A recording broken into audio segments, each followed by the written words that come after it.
haranira ko wandikwa mu gitabo cy'ubugingo, haranira kugura ukuri kandi ntuguranure, kandi wigamburura mu makuba. Bibiliya avuga ngo nugamburura mu makuba gukomera kwawe kuba kubaye ubusa. Humuriza, nyir'ukuri ni Yesu, azarwanirira ukuri. Nyir'ikinyoma ni Satani, azarwanirira ikinyoma cye, ariko uwizera niwe uzabona ayo masezerano. Arabohora TV, Arabohora TV, ishakiro ry'ubutumwa bwiza, umusemburo w'agakiza.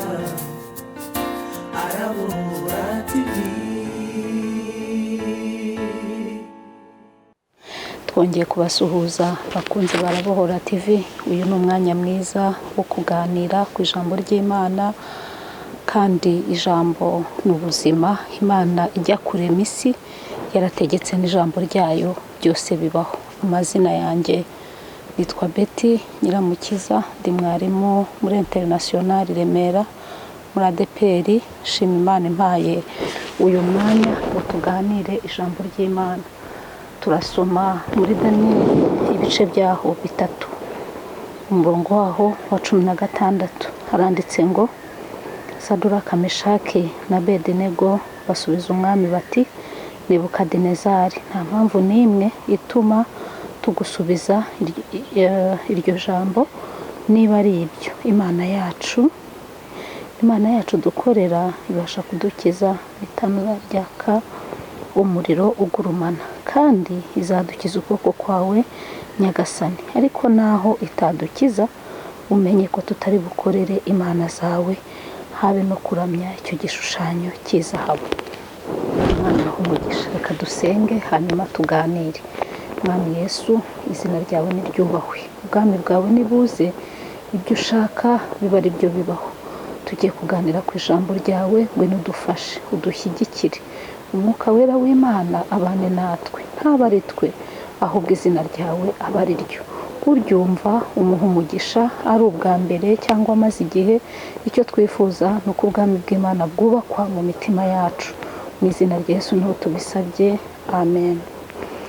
Nk'uko nabibwiye rero, ndashaka ko tuganira intego ivuga ngo ukuri ni iki? Ubundi ijambo ry'Imana riravuga ngo namwe muzamenya ukuri, kandi ukuri niko kuzababatura. Ubundi iyo umuntu avuze ngo ukuri, wumva iki?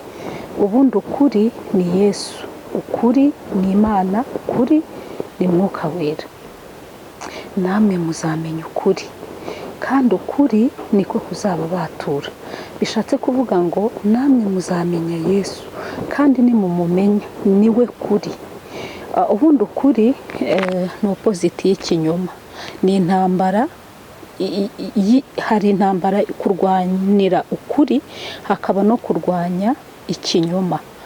Usanga abantu benshi bagira ukuri bahura n'intambara nyinshi, kandi impamvu bahura nazo ni uko iyo ukuri guhari, ikinyoma kigirayo, kandi iyo ikinyoma nabwo kiri aho hafi, ubwo ukuri nako kuba kuri aho hafi. Hari n'ukuntu bajya bavuga ngo ukuri kujya kwigaragaza, kandi ukuri kujya gutsinda ikinyoma. Muri iyi minsi tugezemo, isi yuzuye byinshi, irimo ikinyoma cyinshi, irimo n'ukuri, kuko ukuri ni Yesu. Yaje mu isi kugira ngo abature abari imbata z'icyaha. Rero ijambo ry'Imana rivuga ryeruye, namwe muzamenya ukuri, kandi ukuri niko kuzababatura. Njye nibaza ukuri, Mukristo yageze ngo mu isoko harimo ibintu byinshi, ariko ngo bagezeyo ngo baravuga ngo babona ibintu byinshi biri mu isoko, ariko babona ibyo bintu biri mu isoko bo ntibabikeneye. Ngo Mukristo aravuga ngo twebwe turagura ukuri, ntabwo tuguranura, turagura ukuri. Kandi ukuri ntako bacuruzaga, ntako hari guhari. Muri iki gihe usanga abantu bavuga ukuri batotezwa cyane, ugasanga barahura n'ibigeragezo byinshi mu matorero, ahantu henshi hatandukanye. Impamvu ndi kubabwira rino jambo, ubundi ku bantu bihaye Imana cyangwa b'abakristo bakwiriye kuba abanyakuri, ntabwo bakwiriye kuba abanyakinyoma. Ntabwo umuntu urwanya icyaha akwiriye kukirwanya ngo narangiza arwanirire n'ikinyoma. Reka mbahe nk'urugero, nk'ubu ngubu abapasiteri benshi cyangwa abapadiri bagiye bigisha ukuri, bigisha ko icyaha ari icyaha, bigisha ko Imana yaremye umugabo n'umugore, ishima ko umugore abana n'umugabo umwe. Ariko kubera isi isigayemo ikinyoma cyinshi, ubu ngubu bigezaho abantu bemera no gushyingira abantu bahuje ibitsina. None se ubwo uko ni ukuri? Ni ukuvuga ngo bari mu kinyoma. Ikinyoma rero kiri kurwanya ukuri. Ariko Yesu yavuze ijambo aravuga ngo namwe muzahabwa imbaraga, umwuka wera nabamanukira, muzaba abagabo bo guhamya uhereye i Yerusalemu kugera i Yudaya yose. Ukuri rero ubundi umwuka wera niwe kuri, niwe kuri. Iyo ufite mwuka wera ubasha guhagarara mu kuri kandi ukuri kose. Ariko hari n'igihe umuntu akavuka ari umunyakuri, agira ukuri mu buzima busanzwe, akaba atari uko ari n'umukristo ariko akaba agira ukuri.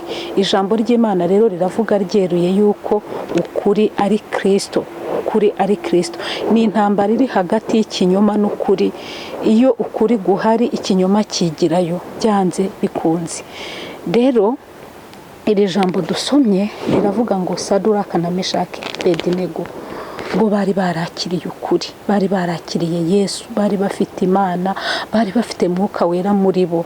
Hanyuma igihe cyo kugeragezwa kiragera, umwami arategeka, hari ibyo yategetse ko bakorerwa. Amateka y'aba basore murayazi, hari naho babahinduriye amazina, babitirira amazina y'ibigirwamana by'ibwami. Ariko nubwo mu isi bayabahinduriye bakabita ayandi mazina, ariko mu ijuru bafite irindi zina bitwaga, bari abakristo, bari baramenye ukuri. Birashoboka rero ko waba witwa amazina atandukanye muri iyi minsi, ariko nubwo ayo mazina uri kuyitwa, Bibiliya iravuga ngo numenya ukuri, ukuri kuzakubatura.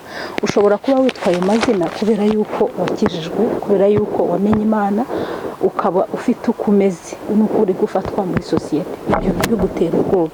Ijambo ry'Imana riravuga ngo Saduraka, Meshaki na Abedinego basubiza umwami bati nta mpamvu n'imwe iri butume dupfukamira iki gishushanyo cy'izahabu wakoze. Niba ari ibyo, Imana yacu dukorera, haleluya, Imana yacu dukorera ibasha kudukiza itanura ryaka umuriro, kandi naho itadukiza nta mpamvu n'imwe ishobora gutuma dupfukamira igishushanyo cy'izahabu wakoze. Ni byiza yuko duhamya Imana, ni byiza yuko tuba abanyakuri mu gihe twitiriwe Yesu.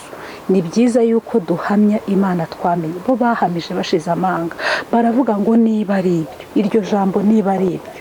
Bari bafite ibintu byinshi bumvise. Ubu hari ibintu byinshi tumaze kugenda twumva muri iyi si, ariko birakwiriye ko natwe duhamya, ukavuga ngo niba ari ibyo, Imana yacu dukorera ibasha kudukiza itanura ryaka umuriro ugurumana. Ni irihe tanura uri guhura naryo? Ni uwuhe muriro uri kunyuramo? Niba ari ibyo, Imana yawe ukorera ibasha kugukiza iryo tanura. Nubwo bakugambanira, abantu benshi bajya bagambanirwa b'abanyakinyoma, bakorera Satani, bafite ikinyoma rwose, babona uri kurwanya icyaha, babona uri kurwanya ibintu bitagenda neza, bakakurwanya. Ushobora no gutakaza akazi kawe kubera ko wavuze ukuri. Birashoboka nabyo, kuko ijambo ry'Imana rivuga ukuri. Ariko nubwo byagenda gutyo, hamya Imana. Niba ari ibyo, Imana yacu dukorera, Imana yacu turemye, Imana yacu yaturinze, Imana yacu yaduhamagaye, Imana yacu yatumye tugihumeka, Imana yacu yaturinze bya bindi byinshi byari buhitane ubuzima bwacu ndetse n'ubugingo. Ibasha kudukiza itanura ryaka umuriro, kandi naho itadukiza ntabwo turi bupfukamire igishushanyo cy'izahabu wakoze. Umwami azabiranywa n'uburakari, yumva yuko nyine bamusuzuguye. Igihe cyose hari igihe iyo uhamye ukuri abantu bagira ngo urabasuzuguye, ariko umukristo yaravuze ngo twebwe turagura ukuri ntabwo tuguranura. Muri iki gihe abantu barimo baraguranura, ariko ntabwo bikwiriye ko waguranura, ntabwo bikwiriye ko wakwifatanya n'abatizera mu ngeso zabo. Birakwiriye ko wowe wabahindura n'ikimana yakurindiye. Mwibuke ijambo ry'Imana yabwiye Tito ngo icyatumye ngusige Kereti ni ukugira ngo utunganye ibyasigaye bidatunganye. Ese wowe uri kurwanya icyaha? Ese wowe uri kurwanya ikinyoma? Ese niba mu itorero cyangwa mu madini hafi yose barimo bashyigikira ikinyoma, wowe uri gukora iki? Ese urimo urabisengera? Ese urimo uratabaza Imana? Iri jambo rero aba basore batatu bahamije Imana, baravuga ngo Imana yacu dukorera ibasha kudukiza. Turabizi neza ko ifite imbaraga zatuma idukiza, ariko naho yabyemera ntidukize, ntabwo ariyo mpamvu iri butume dupfukamira igishushanyo cy'izahabu wakoze. Baramaramaza. Ukuri gusaba kumaramaza, ukuri gusaba ko wirinda, ukuri gusaba ko guhamya Imana mu gihe kigukwiriye n'ikitagukwiriye. Reka nkubwire inshuti y'Imana, nusoma iyi Bibiliya, ubu buhanuzi bwa Daniyeli harimo byinshi. Hano ngo Nebukadinezari aravuga ati Imana ya Saduraka na Meshaki na Abedinego ishimwe, niyo yohereje marayika wayo ikiza abagaragu bayo bayiringiye, kuko bigurukije ijambo ry'umwami bagahara amagara yabo, kugira ngo batagira indi mana yose bakorera cyangwa basenga itari Imana yabo. Nicyo cyatumye nshiteka, kugira ngo umuntu wese wo mu moko yose y'indimi zose zitari zimwe uzavuga nabi Imana ya Saduraka na Meshaki na Abedinego azatemagurwe, kandi urugo rwe ruzahindurwe nk'icyavu, kuko ari nta yindi mana ibasha gukiza bene aka kageni. Imana ishimwe. Bahamije Imana, igihe kigeze irabatabara. Bahamije Imana, igihe kigeze irabarengera. Bahamije Imana, igihe kigeze ibaha umugisha. Bahamije Imana, igihe kigeze ibahindurira amateka. Bahamije Imana, igihe kigeze ibahindurira n'amazina mabi babitaga, bitwa irindi zina. Aho umwami yabahamirije akavuga ngo nta yindi mana izasengwa mu gihugu, kandi umuntu uzavuga nabi Imana ya Saduraka, Meshaki na Abedinego azatemagurwe. Nubwo mubona ikinyoma kiri kwihuta, ariko ntabwo kizasiga ukuri. Ukuri kurirwanirira. Imana ibaha umugisha. Ntabwo turi butinde, ndifuza ko dusenga Imana. Mwese mukurikira ijambo ry'Imana, nagira ngo mbashishikarize ko mwaba abanyakuri muri iki gihe. Niba ari ibyo kurwanya Satani, mumurwanye mwivuye inyuma. Niba ari ukurwanya ibiyobyabwenge, mubirwanye mwivuye inyuma. Niba ari ukurwanya ubutinganyi, muburwanye mwivuye inyuma. Niba ari ukurwanya igishushanyo cy'izahabu Nebukadinezari yakoze, mukirwanye mwivuye inyuma. Mwizere ko Imana ishobora kubakiza. Mwibuke Stefano nawe yari afite ukuri, yari umunyakuri. Arangije aravuga ngo Data ubababarire, kuko batazi icyo bakora. Bamwicishije amabuye, kandi mubicishije uyu mugabo Stefano, Paulo yari ayoboye abo bantu bamuteraga amabuye. Paulo yari atarahinduka, yari umunyamategeko, ariko nubwo byagenze gutyo, ntabwo Stefano yiyanduje, yagumye avuga ukuri. Aho yavuze ati Data ubababarire, kuko batazi icyo bakora. Sinzi niba wowe wabishobora kuvuga ngo Imana ibabarire abarimo baguhiga, abakwirukanye ku kazi, abagukuye ku mugati wawe. Ni byinshi, ariko bene Data, nubwo turi guhura n'ibigeragezo bikomeye, mwihangane, tuzambikwa ikamba iry'Imana yateguriye abayiringira. Imana ibaha umugisha, Imana ibagirire neza, Imana ibasure, Imana ibiteho, Imana ibamurikishirize mu maso hayo.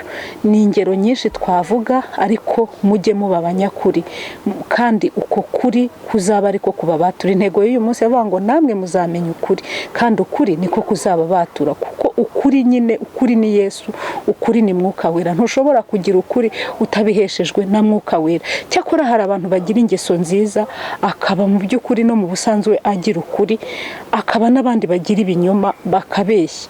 Ariko Yesu iyo umufite araguhindura, agahindura ibitekerezo byawe, agahindura n'ubuzima bwawe, agahindura n'izina. Kandi mu ijuru ngo tuzambikwa n'irindi zina. Hano mu isi hari amazina wenda witwa, hari ukufatwa, ariko mu ijuru hari irindi zina bakwita. Iryo zina mu ijuru bakwita niryo rikomeye kuruta iryo mu isi bakwita. Haranira ko wandikwa mu gitabo cy'ubugingo, haranira kugura ukuri kandi ntuguranure, kandi wigamburura mu makuba. Bibiliya avuga ngo nugamburura mu makuba, gukomera kwawe kuba kubaye ubusa. Soje mbahumuriza, nyir'ukuri ni Yesu, azarwanirira ukuri. Nyir'ikinyoma ni Satani, azarwanirira ikinyoma cye. Ariko uwizera niwe uzabona ayo masezerano. Reka dusenge. Mwami Imana yacu, uri Imana ikiranuka, muri wowe ntiharimo gukiranirwa na guke. Umugisha umuntu wese wumvise rino jambo, kandi buri muntu wese umushoboze kuba umunyakuri. Tubisabye twizeye mu izina rya Yesu, amen.